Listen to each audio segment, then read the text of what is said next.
Alô? Mary? Oi? Quem tá falando? Aqui é o Cris. Cris Colombo. O Conquistador. Queria falar com a Mary. É, Mary. América. É. Primo? A América não tem primo. Número primo? Sério, gente, vocês me colocaram num programa de matemática? Pera...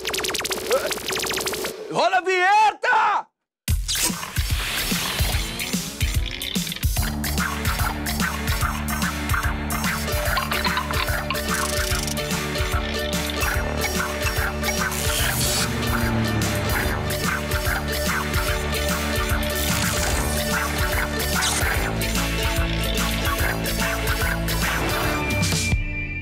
Hora do Enem no ar! E hoje é dia de analisar as tendências para matemática. O que será que vai bombar em 2017? E quem nos ajuda é o professor Alexandre Azevedo.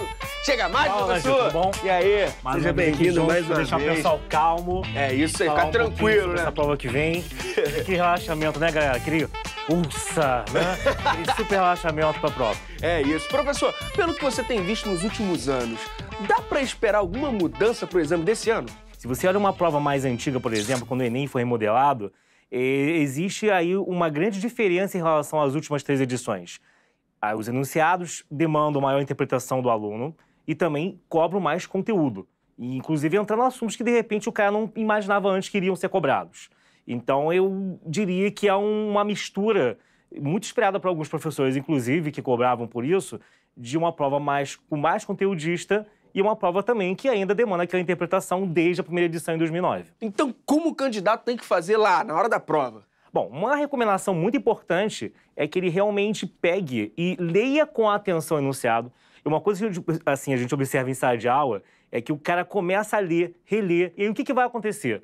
Ele vai perceber ali que se ele não tomar cuidado, ele começa a ler várias vezes sem ter paciência com a questão, começa a se perder. Então, o que é recomendável? Que ele sublinhe de cara, na primeira lida, na primeira passada, logo o que é importante na questão, para ver o que é realmente importante dali, o que vai ser utilizado na questão e o que no caso, é só a informação que está contextualizando. Ele tem que tomar cuidado também que, por exemplo, num vestibular tradicional, o que acontece? Tem uma fórmula que vai ser usada para resolver aquela questão. Meio que a questão já dá todo quanto é valor. Se a fórmula usa 3 valores, são dados, sei lá, eu vou descobrir um terceiro, preciso de 2, F igual a MA, um exemplo bem fácil, bem banal, né? O cara dá a massa, dá a aceleração e você joga nessa fórmula para achar a força. No Enem nem sempre é assim. Alguns dados, mesmo outras informações que têm a ver com a matéria, são dados só para contextualizar a questão. Ele às vezes cita fórmulas, cita algumas coisas da matéria que não são usados para resolver. Então, aquele cara que diz, o que eu tenho que usar aqui? Ah, caramba, deixa eu ver, ó. O cara deu a aceleração, o cara deu a massa, qual é a fórmula que tem isso? Aí junta tudo ali, sem nem entender direito o que está sendo pedido. Isso no Enem não funciona muito bem assim. Que às vezes ele dá algumas coisinhas até para distrair e derrubar o cara, não só para ver se ele está entendendo realmente do que ele está falando. Então tem que ler com muita atenção mesmo. Professor, quais são os assuntos que têm presença fixa no exame?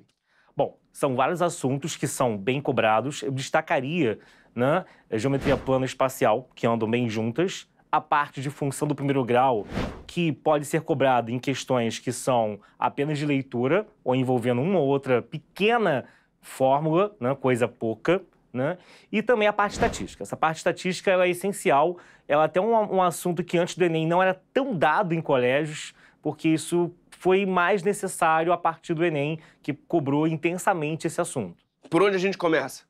Com certeza vamos começar então por uma questão de geometria plana espacial. Então vamos ver a questão 151 do Enem de 2014, caderno azul. O que tem de especial nela, professor? Bom, na verdade, essa é uma questão assim de cara, a gente selecionou 3 questões para hoje, né?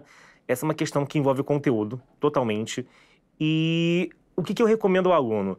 Ele vai muito preso no dia da prova com a ideia de que ele tem 3 minutos em média para fazer cada questão. Galera, isso é uma média, né? Média, no caso aqui, não quer dizer que você vai levar exatamente, contadinho no relógio, freneticamente, 3 minutos. Alguns alunos, não sei por que se prendem a isso e se perdem. Tem questão que você vai bater o olho e vai marcar de cara a opção. Ela é bem imediata. Você vai levar 1 minuto. E tem questões que vão levar um pouco mais. É uma média, até assunto de estatística mesmo. Então, o cara não pode ficar ali muito preso em ficar ali naqueles 3 minutos tentando freneticamente no relógio fazer a questão. Ele tem que lembrar que tem questão que vai levar mais tempo, como essa mesmo. Ela envolve conceito de prisma, envolve também dentro dela uma ideia de porcentagem. Isso é bem comum, uma questão de espacial às vezes recair em outros assuntos, tá? E em quantidade, todo ano é um assunto que cai com certeza em mais do que uma questão, tá? Então é um tipo de questão que geralmente, em poucas questões, envolve a ideia de planificar um sólido, que isso é uma coisa mais visual, não tem... Né? Você só tem que ficar atento na hora, na leitura do enunciado, para perceber que opção realmente é correta.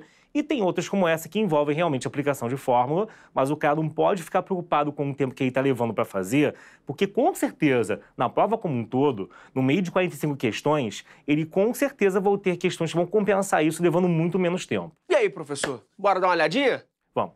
Bom, galera, como vocês estão vendo o enunciado que aparece aí na tela da questão, ele começa falando de paralelepípedo. Galera, paralelepípedo é um sólido, então realmente uma questão de geometria espacial. E a partir daí eu tenho que ficar atento ao que é o comando da questão. Ele está pedindo um volume, está pedindo uma área. Tem que tomar cuidado também que tem muito mais questão cobrando volume do que área. E às vezes o cara vai meio que já lendo uma questão com a cabeça em outra e acaba resolvendo coisa totalmente diferente do que a questão pediu. Isso é um cuidado também que o aluno deve ter no dia, né? Professor, questão espacial, tomar cuidado. Desculpe interromper, mas é um sólido porque ele tem 3 dimensões, é isso? Sim, figuras que têm 3 dimensões são figuras espaciais e você pode calcular tanto a área lateral da figura, a área total, né, que envolve a lateral mais as bases, como o volume. Tem que tomar muito cuidado, então, com isso. Show de bola. Te interrompi, professor. Pode seguir o raciocínio.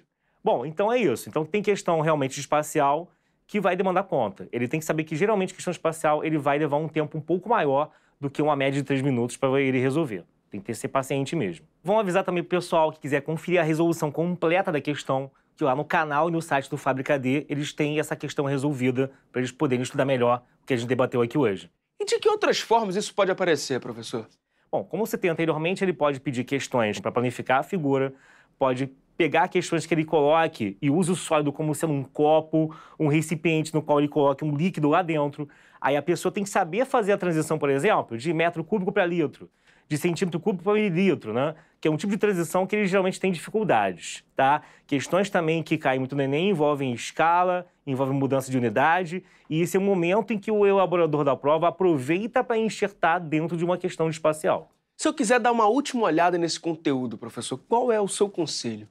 Eu acho que vocês deveriam, no caso, todo mundo que está estudando para o Enem, nessa reta final, realmente, assim, só dar uma repassada bem de leve nas fórmulas, né, de volume e de área, de prisma, de cilindro, de pirâmide, de cone. Só dar uma olhadinha bem básica, ver como é a carinha da planificação, porque isso é uma coisa rápida de ver. Rapidamente, isso em 5 minutos, você repassa todas as figuras para ficar mais calmo e tá tudo bem. Você falou que o tema função afim, função de primeiro grau, é um tema que com certeza vai cair, que sempre aparece, né? Não vou falar com certeza. Com certeza é muito forte porque tem uma gama bem grande de assuntos que eles podem cobrar. Mas esse também é um assunto que, em geral, aparece e mais também do que uma questão. Ele pode até, se ele quiser, se aprofundar e pegar uma questão um pouco mais capciosa, mas, em geral, isso não acontece. Esse é o momento em que o cara tem que saber que ele vai encarar uma questão que geralmente envolve gráfico, ou envolve pegar alguma situação, problema que ele vai denotar e simplesmente transformar numa função. É uma questão tida como fácil, então o cara tem que tomar cuidado, por quê? Porque pelo TR a gente sabe que questão fácil tá ali só para derrubar o cara. Então, são questões que geralmente ele vai levar menos do que 3 minutos em média. Esse é o momento que eu falei no bloco anteriormente, que ele tem que pegar e ganhar tempo para as mais difíceis, né? A gente tem algum exemplo, professor? Com certeza. Opa, vamos bora pegar dar uma então olhada. a questão do Enem, que é essa questão que aparece na tela, que é a 176 da primeira aplicação 2015. É uma questão que envolve simplesmente leitura. Caderno azul. Isso, caderno azul, importante. O cara poder se localizar. Eu diria até que o cara que tá pegando essa questão para fazer, que de repente nunca teve contato direito com função afim, se ele for muito bom de leitura, se ele tiver aquela malemolência na hora dele ler, né, aquela malandragem, ele vai conseguir resolver.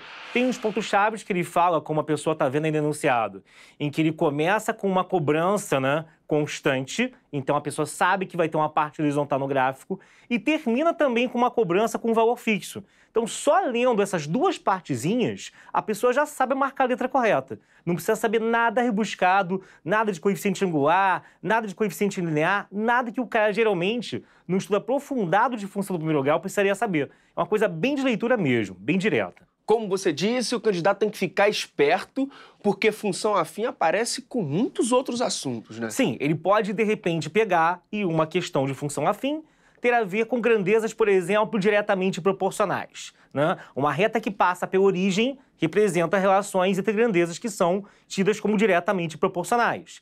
Há situações em que, por exemplo, alguma coisa que tem a ver com regra de 3 também pode ser misturado com uma questão de função afim, né? Eu diria até que até fora de matemática, várias grandezas que são relacionadas. Na lei de Ohm, por exemplo, em física, do U igual a RI, também o gráficozinho é uma reta passando pela origem, então ele tem como misturar e contextualizar isso aí de 1001 maneiras diferentes. Mas geralmente são questões tranquilas, não são questões para a pessoa ficar tensa, então é um assunto que o cara pode ficar tranquilo, que é um assunto que ele vai com certeza acertar. E como eu identifico que eu vou usar a função afim?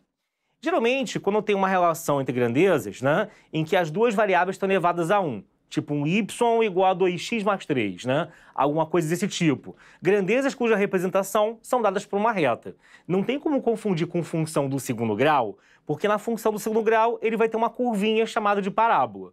O aluno pensa até que tudo quanto é curva é parábola, mas tem uma específica que é com esse nome. De qualquer maneira, não tem nada a ver com uma reta, né, que é uma função do primeiro grau. Novamente, na nossa plataforma Fábrica dele, tem a resolução dessa questão para ele poder tirar maiores dúvidas desse assunto. Para quem ainda está com dúvida, professor, alguma dica para dar aquela reforçada final? Eu diria que também esse é um assunto que, mesmo na reta final, dá para a pessoa dar uma olhadinha muito rápida, para ele ficar mais tranquilo, que como são questões que envolvem interpretação, se você pegar na sua casa e só olhar umas 5 questões parecidas com a de hoje, ou na mesma linha de raciocínio, você já vai perceber como é que ele cobra e vai perceber que é uma questão bem tranquila. O assunto da vez é estatística, professor. O que eu preciso saber? Cara, estatística, basicamente, quando o cara vem em colégio, ele vai ver sobre moda, mediana, média. Na verdade, a média ela tem 3 tipos, né? A geométrica, a harmônica e a aritmética. Alguém vai perguntar, e a ponderada? A ponderada é só um tipo especial de aritmética. Na verdade, tem também o desvio padrão e a variância. Não se preocupem, né, no dia da prova com desvio padrão e variância, que são raríssimas as questões que vão cobrar a fórmula disso. Na verdade, o que ele mais tem que saber são média, moda e mediana. Tem questão que vai cobrar as 3 coisas juntas, tem questão que vai cobrar apenas uma delas. Atenção para a questão que cobra os 3 juntos. Geralmente ele fala assim, nessa ordem temos que a média, a mediana e a moda são, respectivamente. Cara, procura sempre primeiro pela moda. A moda é o valor mais fácil de você identificar, porque a moda é aquele valor que aparece o maior número de vezes. A mediana já exige que você coloque as questões em ordem crescente ou decrescente, tem que estar numa ordem, né? Moda e média não, pode estar tudo espalhado e que você vai saber resolver. Geralmente o cara olhando para a moda, ele já corta 2 ou até mesmo 3 opções. Então, se você cortar 3 opções, só vão ficar faltando, sei lá, uma A e uma C para você marcar. Já tem 50% de chance de acerto. Então, isso geralmente é uma boa forma de ataque a uma questão, tá? Então, lembra que moda é o valor que aparece mais vezes. A mediana é o termo do meio, né? Se eu tiver um número ímpar de valores, 5 termos, tenho ali no meio. Ou, no caso, é uma média entre os 2 termos mais próximos do meio. Como assim? Se eu tenho 4 valores, seria uma média entre o segundo e o terceiro, tá? Desvio padrão e variância, geralmente ele vai, no caso, cobrar com a ideia em relação a ver o quão discrepante os valores são em relação à média, né? Eu diria que em sala de aula a gente fala o quê para o aluno? Para que serve a média? Ela vira meio que um representante dos valores que eu tenho, por exemplo, de notas, de alturas. Se eu chego numa sala com 50 alunos e eu calculo que a média das alturas é 1,5 m, será que essa média representa muito bem, no caso, as alturas de fato? Se todo mundo tem 1,49 m, 1,48 m, 1,51 m, ok. Agora, se um é um anão, né, e o outro é um giannichini, aí o que vai acontecer? Esse 1,50 m não representa muito bem nenhum nem outro. E aí você tem um desvio padrão alto, né? Os valores estão bem distantes da média. Então, isso que é a ideia de desvio padrão, que o Enem quer que você meio que saiba inferir, que é ver o quão distantes ou não da média os valores estão. Ele pede muito isso, geralmente, em prova, tá? E não o cálculo, aquela conta Se você não conhece, não fica preocupado, que é só ter essa ideia que eu te falei, que está bem tranquilo para a maioria esmagadora das questões que envolvem isso. E saber, como eu falei, a moda, a mediana e a média. E qual a probabilidade de você ter um exemplo aí pra gente? Sim, a questão, no caso agora que entra na tela, é a 143 do Caderno Azul de 2015 também. Cuidado com essa questão, que ela tem vários distratores, né? Então, por exemplo, ele sabe que a pessoa às vezes vai ler que o cara pede a mediana e vai pensar em moda. Ou que ele pede a moda e ele vai calcular a mediana. Então, por exemplo, tem um valor aí, que é um valor que aparece 3 vezes e tá nas opções para marcar. Aí o cara já, apareceu mais vezes, marca esse valor, só que isso é a moda. E a questão pede a mediana. Questão que mede mediana, toma cuidado que, como geralmente não são questões consideradas difíceis, ele vai fazer o máximo para a pessoa tentar te distrair. Então, os dados geralmente não vêm na ordem crescente ou decrescente, como deveria acontecer. Eles vêm fora de ordem para ver se a pessoa se toca, que ele tem que pegar e colocá-los numa dada ordem. Então, isso é outro fator que você pode, às vezes, até o cara que sabe isso perfeitamente, faz numa boa em casa, chega na hora, na pressa, né, acaba não lendo. Então, tem que ler, gente. Tem que ler com atenção para não deixar passar um detalhe desses, tá? E se eu quiser dar uma última treinada antes da prova? Fala aí, qual o conselho? Questões antigas, poucas também, nada sufocante. Isso é um assunto que cai pra caramba. Dá só uma olhadinha em como funcionam os gráficos em barras, em setores, né? Que são as formas que eles apresentam os dados de estatística numa prova. Mas geralmente são questões que não são complicadas. Exceto questão, às vezes, de média, né? Que são questões... Se o cara te dá 10 valores, pede calcule a média, tem questão assim direta mesmo. Tá, dá uma pequena enroladinha, mas no final só fazer isso, vai ter que fazer a conta mesmo, não tem jeito. E tem questão que às vezes envolve algumas propriedades. É importante o aluno saber, por exemplo, se eu tenho 50 alunos numa turma e a média das notas dessa turma foi igual a 4. E se eu esqueci, o cara esqueceu, o professor deles esqueceu de anotar qual era a nota de 1 ou 2 alunos. Na hora que eu for reinserir esse pessoal cuja nota ele esqueceu e recalcular a média, eu vou ter esse trabalho todo? Não. Isso é uma pegadinha que não fica tão claro quando a pessoa estuda a teoria, mas na hora é bom você saber. Gente, se você tem que a média de um grupo, por exemplo, é 4, e vão entrar, ou até mesmo sair, pessoas que tiraram 4, ou seja, a minha nota, eu fui esquecido, né? Esqueceram de botar a minha nota no grupo. E eu vou entrar com nota 4, e a média dos que estão ali já é 4, nada vai mudar. A média é exatamente a média de antes. Isso ele faz muito com questão que ele bota uma turma de 100 alunos, o cara fica desesperado, vê todo aquele bando de nota e o cara pensa em fazer a conta toda de novo. É para ele achar que vai perder tempo. Não é uma questão longa, ele acha que é longa. A gente viu as tendências, mas eu soube que você trouxe algumas apostas, é isso mesmo? É verdade, assim, tem assuntos que a gente não diria há 5 anos atrás que iriam entrar na prova do Enem, né? Pelo estilo de prova, pelo estilo de questão, era muito improvável de entrar, tinham assuntos melhores, mas a gente tem visto nos últimos anos que em exatas como um todo, eles têm dado um jeitinho de um outro assunto, às vezes um pouco inesperado, entrarem na prova e serem cobrados, né? Então, eu meio que imaginei 2 coisas aqui, já contextualizadas, que poderiam entrar. Vamos ver? Bora! Então, galera, por exemplo, alguém imaginaria que o assunto, por exemplo, binômio de Newton, isso é um assunto que é o primeiro assunto a ser deixado de lado em sala de aula, porque o cara não vê a menor forma de se entrar numa prova do Enem. Só que o que acontece? Na verdade, na hora que o cara vai resolver uma questão, como ferramenta, isso pode acontecer. Quer ver uma questão contextualizada que eu posso inventar em que isso não parece ter nada a ver com a questão e na hora de resolver isso vai entrar? Por exemplo, se eu falo assim pra você, ó, eu tenho, no caso aqui, né, uma urna que tem, no caso, um total lá dentro de 6 bolas, né? Eu vou botar um valor baixo e o cara vai até, de repente, achar que dá para fazer na mão. Mas é só para exemplificar mesmo, né? Pensa numa questão um pouco pior, que fossem 10, 20 bolas, tá? Depois em casa. E aí, eu quero saber de quantas maneiras que eu posso retirar de 1 a 5 bolas ali dentro. Então, entenderam o enunciado, gente? É uma onda que tem 6 bolas lá dentro, eu quero saber de quantas formas que posso retirar desde 1 a 5, ou seja, ou vou tirar apenas 1, ou vou tirar 2, ou vou tirar 3, até o caso que eu tiro 5. Bom, em combinatória, a questão a princípio é de análise combinatória. Então, por que você citou o binômio de Newton? Vou chegar lá, né? Então, a princípio, eu teria que fazer todos os casos que ele tem para resolver, né? Não vou agora explicar a matéria, mas ele faria combinação de 6 a 1, combinação de 6 a 2, até chegar na combinação de 6 a 5. que é o número de maneiras que eu tenho de fazer cada tipo de retirada. Só que, na prova do Enem, é importante você ficar ligado que você também não pode escolher aquele caminho que vai levar mais tempo. Então, você tem que estar concentrado em ler com atenção e também procurar fazer da forma mais rápida possível.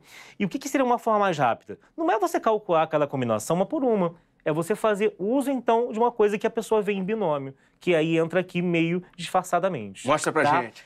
Em binômio de Newton, as pessoas veem que o somatório de todas as combinações, desde no caso aqui n é 0, o n aqui é 6, né? Que é o total que eu tenho, até aqui, quando os dois são iguais, que é a combinação de n a n, 6 a 6, isso é igual a 2 elevado a n. 2 elevado a 6, no caso. Eu tenho que ter todo mundo aqui igual, né? E aí tem que estar fazendo todas as combinações possíveis, desde A0 até a ele mesmo, com os dois iguais. Isso dá 2 elevado a 6. Por que ajuda a pessoa a saber esse macetezinho, né? Saber essa maliciazinha de conta? Porque em vez de calcular tudo isso aqui, ele só vai tirar aqui o que ele não precisa. É o velho raciocínio do total menos não serve em combinatório. Pega o todo, né? Faz um caminho mais rápido que o quê? Pensa em todos os casos possíveis e tira aqueles que ele não quer. Que seria o quê? A combinação de 6 a 0 e a combinação de 6 a 6. Na verdade, todo esse pedacinho aqui, né? Os 3 pontinhos estão indicando que a combinação de 6 a 5 está aqui dentro. Seriam o quê? A conta que eu quero, eu só iria fazer o 2 elevado a 6, que é 64, menos a combinação de 6 a 0 e a combinação de 6 a 6, que cada uma delas é igual a 1. Seria um artifício bem mais rápido de fazer isso. Então, é uma forma dele conseguir colocar um assunto tão complicado de ser contextualizado numa prova. Opa, tem outra, né, professor? Mostra pra gente. Na verdade, a outra eu vou comentar muito brandamente, né? As pessoas também ficam perguntando como é que poderia, de repente, entrar a ideia do assunto de polinômios na prova.